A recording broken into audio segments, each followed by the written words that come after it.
পড়ার অভ্যাস গড়ে তোলা মানে নিজেকে জীবনের নানা দুঃখ কষ্ট ও কঠিন বাস্তবতা থেকে কিছুটা হলেও মুক্তির আশ্রয় দেওয়া। বই হতে পারে একজন নিঃস্বার্থ বন্ধু যে আপনাকে দুঃসময়েও পথ দেখায়।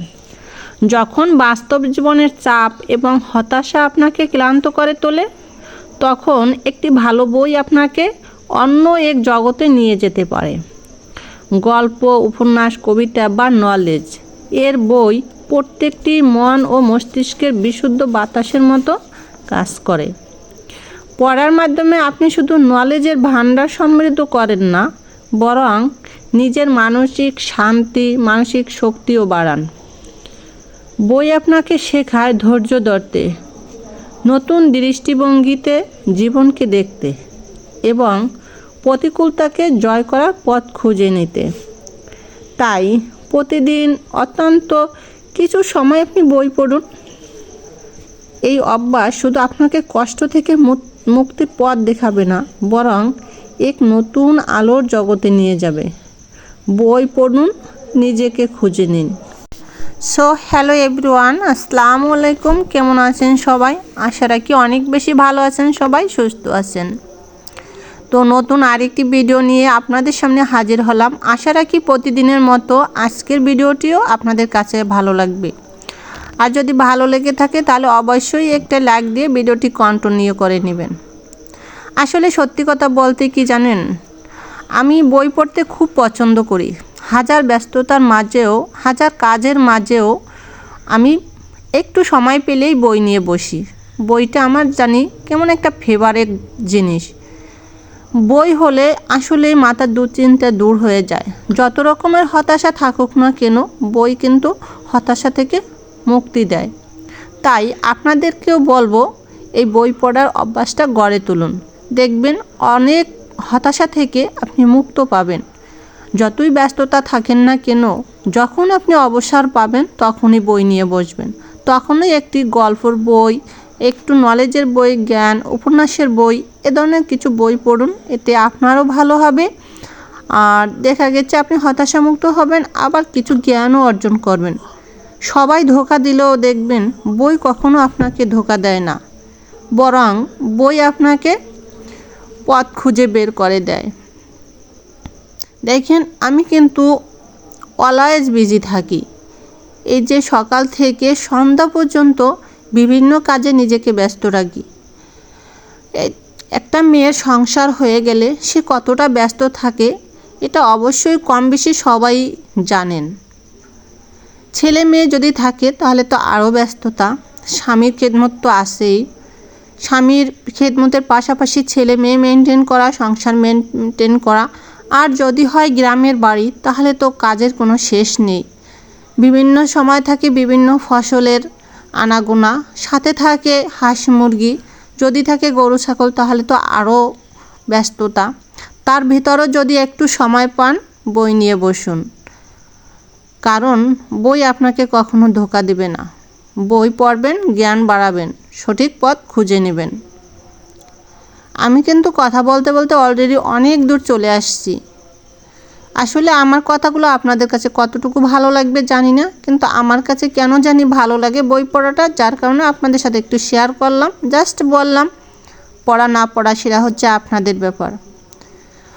তো আমি সকালে উঠে কিন্তু অনেকগুলো কাপড় চোপড় ধুয়েছি, কারণ আজকে হলো শুক্রবার, জুমার দিন।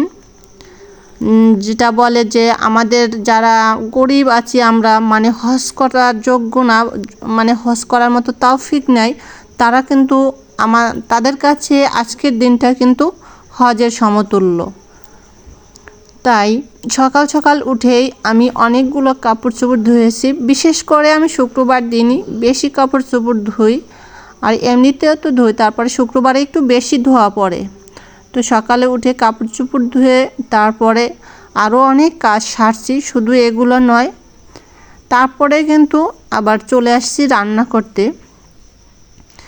তো দুপুরে রান্না শেষ করে আবার আর একটা প্রোগ্রাম আছে, সেখানেও যেতে হবে। সেটা হচ্ছে আমার ছেলের স্কুলে স্পোর্টস।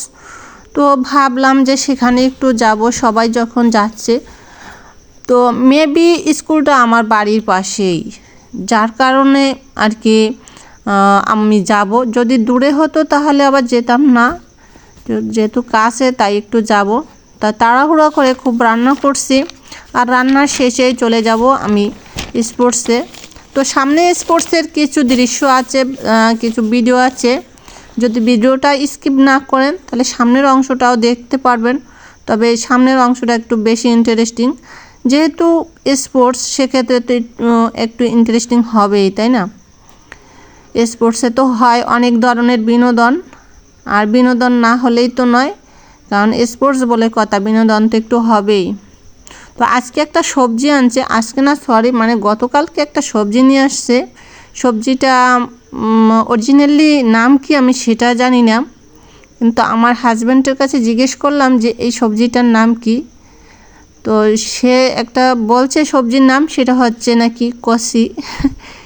যেটা শুনে আমি রীতিমতো খুব হাসছিলাম যে কচি আবার সবজির নাম হয় কি না। তো আপনাদের কার অঞ্চলে কী নাম এই যে সবজিটা দেখেন, অবশ্য কমেন্ট করে জানাবেন। সবজিটা জাস্ট কুমড়োর মতো, মিষ্টি কুমড়া যেভাবে না ঠিক মিষ্টি কুমড়ার মতো, তবে মিষ্টি কুমড়াটা হচ্ছে গোল হয়, আর এই সবজিটা হচ্ছে লম্বা। গায়ের রঙটা মিষ্টি কুমড়ার রঙের মতো, খেতেও মিষ্টি কুমড়ার মতো, আর কাটার পরেও দেখলাম ভিতরের অংশটা মিষ্টি কুমড়ার মতো। তবে আমার কাছে একটু প্রথমে আনইজি লাগছিল যে এটা খেতে পারবো কি না, ভালো লাগবে কি না, কেমন না কি হবে, কিভাবে রান্না করব। তবে সব কিছু ভেবে টেবে আমি নিজের মতো করেই নিজে রান্না করলাম। যে এই যে সবজিগুলো কিন্তু সব আমি তেলের পর ভেজে নিয়েছি। আমি একটু সবজিটা, সব সবজি মানে ম্যাক্সিমাম সবজি আমি তেলের পর ভেজে নিই। তো তেলের পর ভেজে এরপরে এটাকে আমি ভুনবো মাছ দিয়ে। তো দেখা গেছে কি শেষ পর্যন্ত সবজিটা আমি ভেজে তারপরে আবার মশলা দিয়ে ভুনছি। ভুনার পরে না খুবই ইন্টারেস্ট লাগছে, এত সুন্দর যে সবজিটা লাগছে আপনাদের বলে বোঝাতে পারবো না, সত্যি অসাধারণ। হয়তো আমি দ্বিতীয়বার বাজারে গেলে আবারও বলবো এই সবজিটা কিনে আনার জন্য, কারণ সবজিটা সত্যি আমার কাছে খুব ভালো লাগছে। তো আমাদের এখানে হচ্ছে কচি, কার অঞ্চলে কী নাম অবশ্যই কমেন্টস করে জানাবেন। আর এই তো জুমার নামাজ শেষ হয়ে গেছে, দেখেন সবাই অলরেডি চলে আসছে বাড়িতে নামাজ শেষ করে। আর আমার রান্না তো এখনও হয়নি, কারণ আজকে তো আমি সকালে অনেক কাজ করছি, যার কারণে রান্নাটা একটু লেট হয়ে গেছে। মাঝে একটু পিঠাও তৈরি করছিলাম, জাস্ট সেটা আপনাদের সাথে শেয়ার করিনি, হয়তো অন্য এক ভিডিওতে সেটা শেয়ার করব পিঠার অংশটা। তবে সব ভিডিওর মাঝে আমি একটা কথা বলে নিই, ভাইয়ারা আপুরা যারা আমার ভিডিওটি দেখছেন অবশ্যই ভিডিওটি একটা লাইক দিয়ে ভিডিওটি দেখবেন।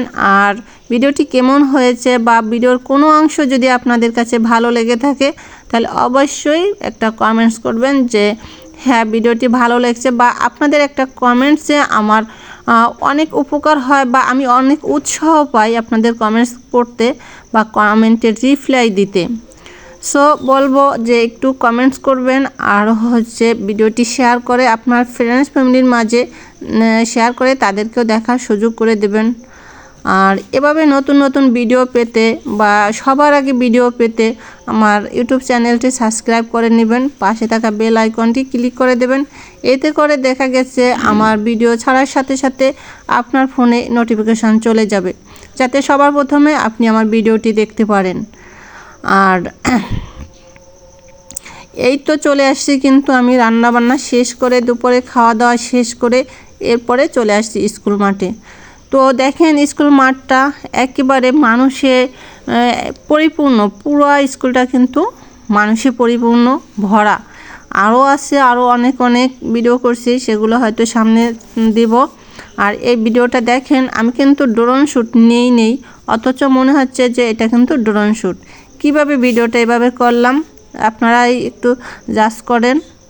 এটা কিন্তু আমি বলে দিই না হয়, এটা আমি 3 তলার উপর থেকে, ছাদের উপর থেকে এই ভিডিওটা নিয়েছি।